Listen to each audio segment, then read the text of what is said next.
Sí, señor, yo soy de rancho, soy de botas a caballo.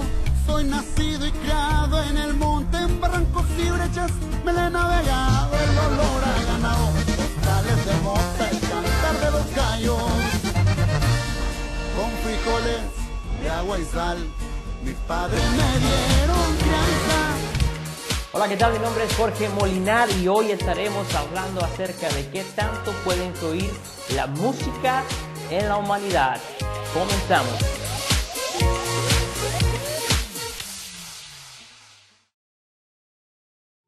Y así es, el tema de hoy es la influencia musical en la humanidad.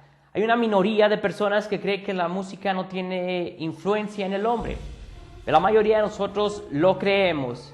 También existe una categoría de músicos, de historiadores y de científicos que han querido buscar el origen de la música. Lamentablemente no lo han encontrado y esto ha sido porque han rechazado totalmente la revelación divina de su origen. Existe una minoría de científicos, historiadores, arqueólogos y músicos que le ha dado validez al punto bíblico en cuanto al origen. Esto es después de la vida de Caín. Esta acción musical se lleva en las dimensiones celestes. La Biblia lo revela de tal manera de que no somos los únicos que tenemos este talento, de que no somos los únicos que gozamos de este privilegio, sino que también los ángeles. Pero la pregunta permanece hacia la ciencia, en el ámbito secular.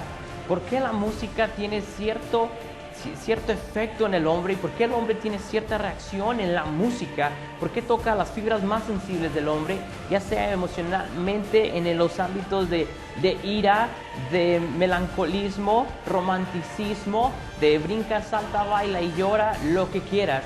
Tiene este efecto en el hombre. ¿Y por qué la amamos tanto?, se preguntan ellos. Yo me acuerdo hace tiempo cuando veía a mi sobrino caminando, agarrándose de la orilla de un sillón, queriendo empezar a caminar, y mi hermana empezaba a poner música. Y mi niño, sin ningún conocimiento alguno acerca del baile, comenzaba a doblar sus rodillas y se reía y empezaba a mover su cabeza. O cuando estaba en la cuna, que llegabas y le cantabas una canción y le empezabas a aplaudir, el niño se alteraba y empezaba a carcajearse, movía sus pies, quería no sé si bailar. Lo que me decía a mí que algo ya viene en el hombre desde su nacimiento, viene configurado para que el hombre reaccione a la música. Y así es, y hasta la fecha se siguen preguntando por qué la música es como es, por qué tiene que llevar este patrón rítmico organizado en armonía, por qué a veces, aunque el tempo sea un poco acelerado o el tempo sea en una velocidad mínima, ¿por qué tiene que llevar este orden? ¿Por qué no nada más podemos agarrar las notas y desordenarlas todas y aún decir esto es música? A pesar que hoy en día sí es cierto, muchos grupos, y no voy a mencionar categorías de grupos, ya que mi segundo nombre es Prudencia, y por respeto y para que no se agüiten los reggaetoneros, ni los que les gusta el duranguense, ni los rockeros, ni nada de ese, guardaré cordura.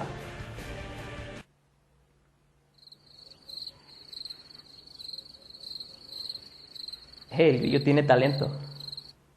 Muy bien, y para una explicación más desarrollada te voy a dejar con mi compañero Edgar Pacheco. Nos estamos viendo. Sí, señor, yo soy de rancho, soy de botas a caballo. Soy nacido y criado en el monte, en barrancos y brechas, me le he navegado el olor a ganado, costales de mota y cantar. La música ejerce una fuerza sumamente persuasiva sobre la mente porque la condiciona, la moldea, la impele y la esclaviza. La música ejerce un poder muy persuasivo que puede manipular una mente hasta el punto de hacerla que tome decisiones o, en su efecto, puede crearle una identidad en base a lo que está escuchando. La música despierta todo tipo de afectos, emociones, pasiones que son capaces de inclinar la voluntad en pos de algo específico. O simplemente la música se vuelve una droga adormecedora que embota el entendimiento y lo hace incapaz de ver con claridad. La música es muy celosa, pues aquellos que gustan de un género son incapaces de disfrutar algún otro por considerarlo ajeno a la identidad que este género les prescribe. La música, como los himnos nacionales de un país, pueden levantar el sentimiento nacionalista de un pueblo hasta el punto de crear un espíritu patriótico orgulloso de su pueblo, lo cual es muy propicio para volver el alma temeraria, tanto de un joven como de un adulto, como de un anciano, y también para volverla presta a actuar en pos de una soberanía, como coloquialmente decimos, lanzarlos a la guerra, o alentarlo en medio de una cruenta batalla, todo por escuchar un himno nacional. La música como agente disuasivo, como agente persuasivo es muy poderosa. Plutarco, cuando escribía de Sócrates, nos comparte cómo el filósofo griego veía él, como muchos, la imperiosa necesidad de que la música fuera normada en algún grado por las autoridades, porque él comprendía, como han comprendido otros, el poder desmedido que la música llega a tener sobre las masas incapaces de desarrollar por sí mismas un pensamiento crítico. La gente que no ha aprendido a pensar por sí misma son carne de cañón, son fácilmente manipulables a través de la música. Los niños, los jóvenes, los adultos, los ancianos pueden estar siguiendo patrones de conducta sumamente contrarios a un estándar moral establecido por la sencilla razón de que están escuchando continuamente letras que condicionan sus pensamientos. Probablemente esto no cambie. La derrama económica son millones y millones y millones de dólares cada año por la industria de la música. La música, en las manos incorrectas o en las manos ignorantes, puede incentivar una insurrección o contaminar el espectro social al punto de degradar las virtudes y los estatutos morales de una sociedad, que es justamente lo que estamos viviendo en la actual narcocultura mexicana. Hemos visto cómo los narcocorridos han permeado totalmente el espectro social al punto de condicionar a la gente a creerse que ellos son los héroes de esos corridos. En el Concilio de Trento, el grupo contrarreformista llamado los jesuitas aseguraban aborrecer los himnos de Martín Lutero porque los consideraban un germen difícil de erradicar y uno de los principales obstáculos a vencer.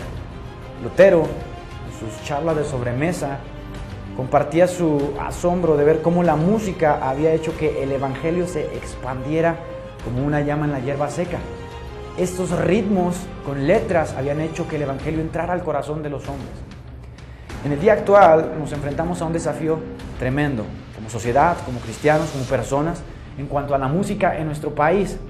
Estamos hablando literalmente de una reforma que sea capaz de sacudir los cimientos de este bello arte y que los eleve nuevamente como una de las más bellas virtudes que el hombre puede expresar, para que por medio de esta virtud la sociedad sea capaz de revitalizarse y comprender las grandes maravillas que como hombres poseemos.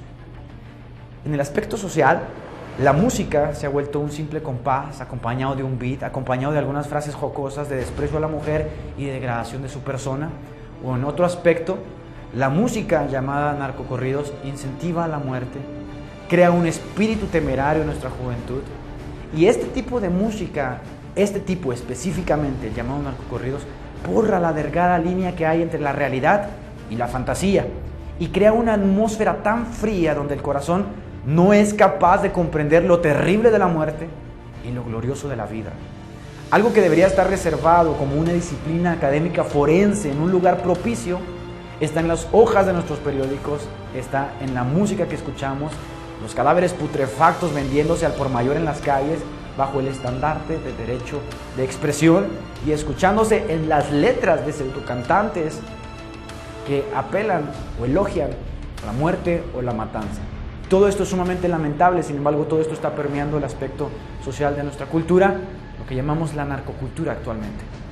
En el ámbito cristiano, después del boom musical o el avivamiento musical de los años 80, la música viene en una subsecuente caída libre. La música cristiana, las letras cristianas se han bebido toda la filosofía humanista, antropocéntrica, hasta el punto de considerar innecesaria la teología para escribir cantos, como lo han argumentado algunos cantautores cristianos o líderes de bandas como Tercer Cielo. La pregunta es, ¿qué le pasó a nuestra sociedad? O la pregunta es, ¿qué le pasó al cristianismo, a la música cristiana? Esto no es más que la evolución social, el llamado liberalismo, el germen antiintelectual que degrada todo a su paso y lo hace burdo, falto de gracia. La cultura tolerante en la cual nosotros vivimos nos está matando bajo la falsa bandera de libertad.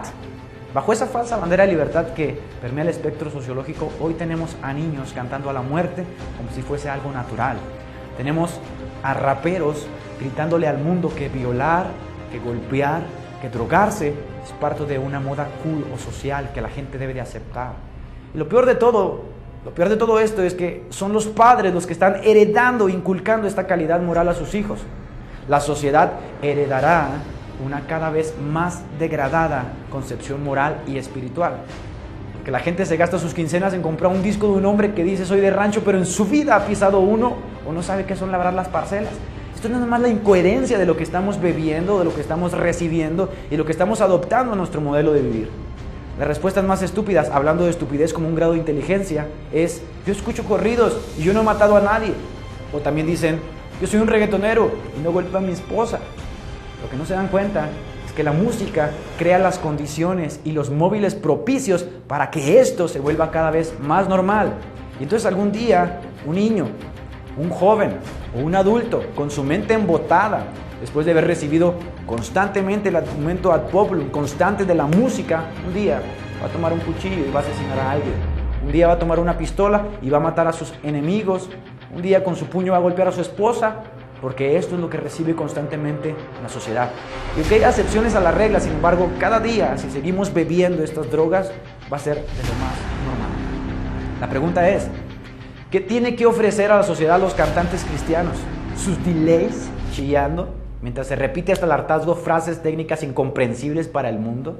¿Será eso lo que podemos ofrecerle a esta sociedad que se desmorona? ¿Qué puede ofrecer el cristianismo en este aspecto a la sociedad? ¿Usar los altares de las iglesias como plataformas para presumir sus solos de guitarra o sus solos de batería? ¿Qué puede ofrecer el cristianismo? ¿Mostrarnos cómo es buen negocio, que también podemos cristianizarlo y vender grandes discos bajo el halo místico de música sacra o cristiana? ¿Qué tenemos que ofrecer como cristianos? Canciones cada vez más trilladas, cada vez más carentes de una exégesis profunda, clichés repetitivos y cansados de los jovencitos líderes de alabanza que aprenden esos clichés de memoria por no estudiar sus Biblias y que luego van y los vomitan en las iglesias. Yo soy el resultado de una canción hace 10 años. Hace 10 años mi vida cambió totalmente la manera en que veía las cosas. Una canción me incentivó al estudio, al acervo, al conocimiento y a la devoción espiritual. Hace 10 años, una canción con contenido teológico sacó mi vida de las tinieblas, porque alguien esbozó por mí una canción teología. Hace 10 años. Los últimos 3 años, lo más profundo que yo he oído o escuchado son sincretismos humanistas, pero eso sí, con el delay muy marcado y muy alto, porque como todos sabemos, el delay es de Dios y el distorsionador es del diablo. Saludos a todos y bendiciones. Esto fue todo por hoy. Esto fue la primera parte en cuanto al ámbito musical, secularmente hablando. La segunda parte vendrá próximamente. Estaremos hablando un poco más y profundizando acerca de la música cristiana y cómo ha afectado en nuestras iglesias. Esto fue Oye y mi nombre es Jorge Molinar. Nos vemos. Shalom.